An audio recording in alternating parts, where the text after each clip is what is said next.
guys, hello and welcome. So today I will be continuing the series covering contested zones up to and including the executive hangar. Today is going to be the last video in this series as I'm going to be talking about the executive hangar. This is where you're going to finally claim your executive ship.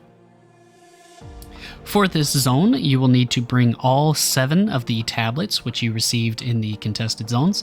If you don't have all 7, check my previous tutorials on how to complete all of the different contested zones and how to get those tablets. You will want to be prepared for both ship and FPS combat. Players like to sit around this area and wait for people to show up with all the tablets, so be prepared for a fight. The map that is currently on screen is very helpful for getting a quick glance at where you need to go. This location is fairly straightforward, but still, it's a helpful graphic nonetheless.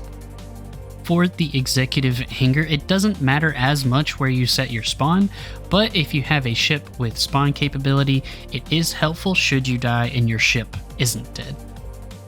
My other recommendation is that you bring a ship with some space for cargo if you want to take the grade A ship components with you, as the executive ship that spawns may not have the room for them.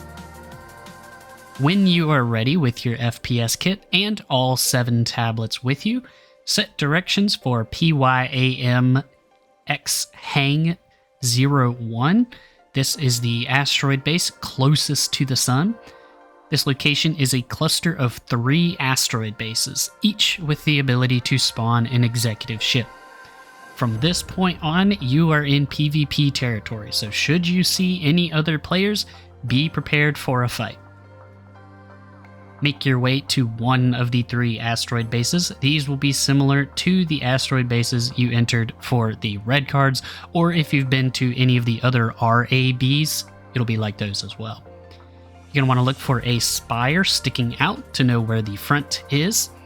And be careful as these locations will also have turrets. Either take them out or park out of their line of sight. And you can then make your way into the front through the airlock door. Once you are inside, there will be a large window straight ahead into the EVA zone. From here, you should be able to see how many of the lights are lit up. They will be either green, red, or turned off. If you see any red lights, that means that the station is still powering up. And each red light will take 24 minutes to turn green. So for all 5 red lights, that will total 2 hours for the station to power up. If you enter one of the bases and you see all 5 red lights, it might be worth checking the other 2 bases in the area if you don't want to wait around for the whole 2 hours. Once all 5 lights have turned green, that means that the station is active and it is possible to open the door and enter the hangar. The green lights will turn off one at a time every 12 minutes, meaning the hangar door is active for 1 hour.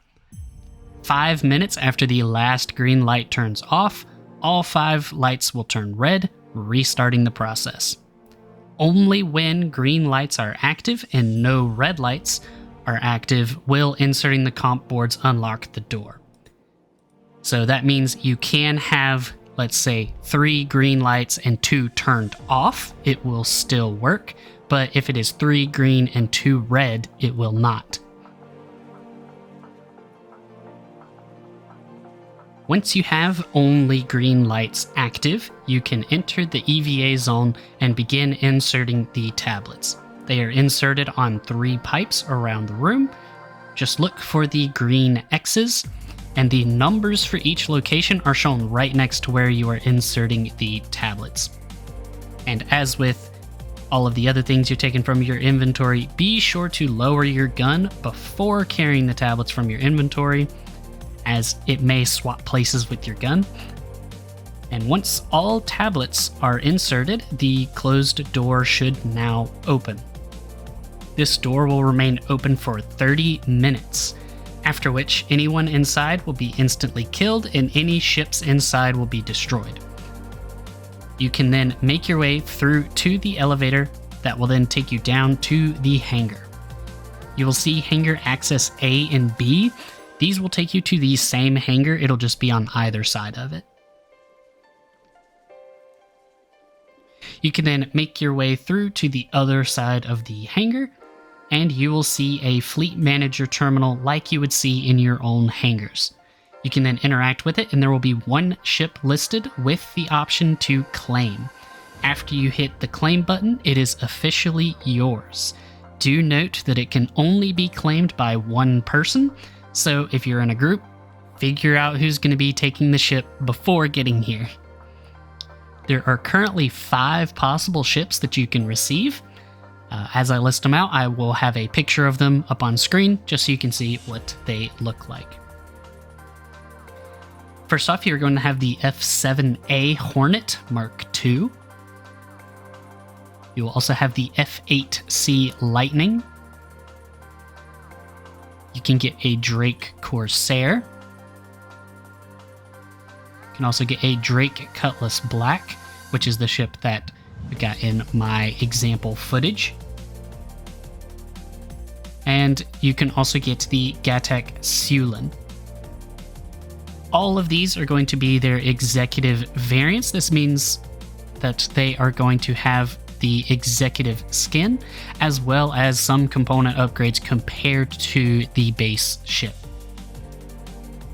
After you claim the ship, it will be brought up and the hangar door will open.